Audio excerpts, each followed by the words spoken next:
Shalom, selamat pagi Bapak Ibu Saudara yang dikasihi Tuhan. Selamat berjumpa kembali dalam Mutiha Hanguluan Renungan Harian pagi ini, Kamis 2 Mei 2024. Dengan bacaan Alkitab dari Injil Markus pasal yang kedua, ayat yang pertama hingga ayat ke-12. Yang menjadi ayat renungan harian hari ini adalah Markus pasal 2 ayat 7, demikian firman Tuhan.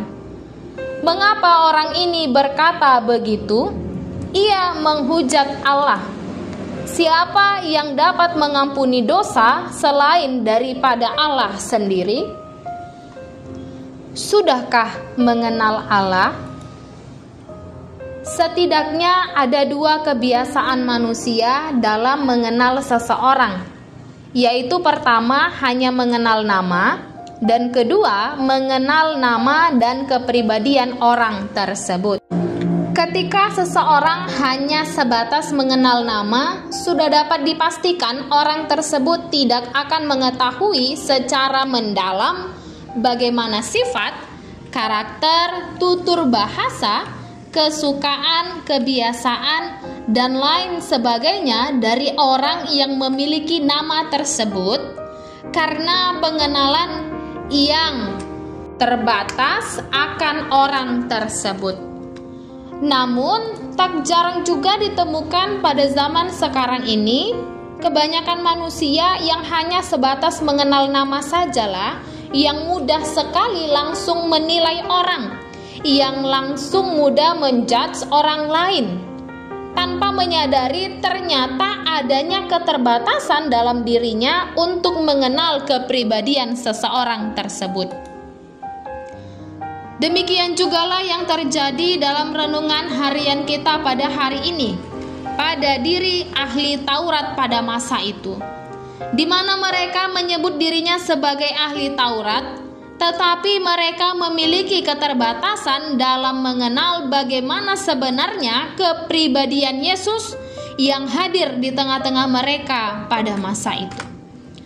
Pada masa itu ada orang lumpuh yang datang kepada Yesus untuk disembuhkan, di mana mereka memiliki keyakinan bahwa karena seseorang berdosalah, penyakit akan hinggap dalam diri seseorang.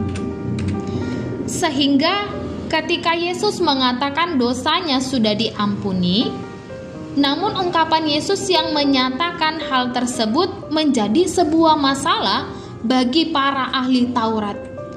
Mereka tidak terima Yesus mengatakan hal yang demikian, karena menurut mereka hanya Allah yang mengampuni dosa manusia.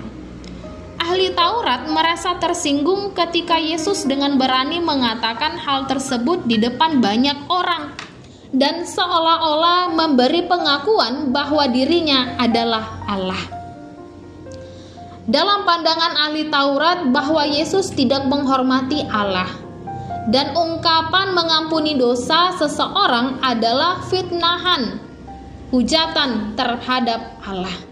Sehingga ayat ini memperlihatkan bagaimana keterbatasan ahli Taurat untuk mengenal bagaimana kepribadian Allah dan wewenang Allah yang telah mengutus anaknya ke dunia ini.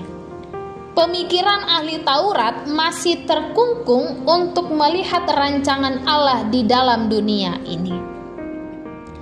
Saudaraku, bagaimana dengan kita? Sudah sejauh manakah pengenalan kita akan Allah? Apakah hanya mengenal sebatas nama, atau sudah mengenal hingga bagaimana kepribadian dan kuasa Allah itu sendiri? Melalui renungan hari ini kita diajak untuk semakin mengenal Allah, mengenal bagaimana kuasanya akan kehidupan kita, supaya kita tidak lagi menjadi seperti ahli Taurat yang membatasi wewenang Allah di dalam kehidupan kita. Mari semakin mengenal Allah. Tanda seseorang mengenal Allah adalah ia taat melakukan perintah Allah. Kita berdoa.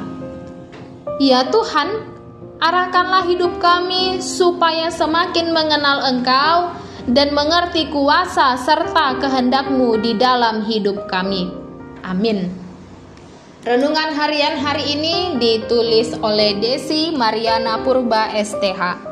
Demikianlah renungan harian hari ini. Selamat beraktivitas. Tuhan Yesus memberkati. Shalom.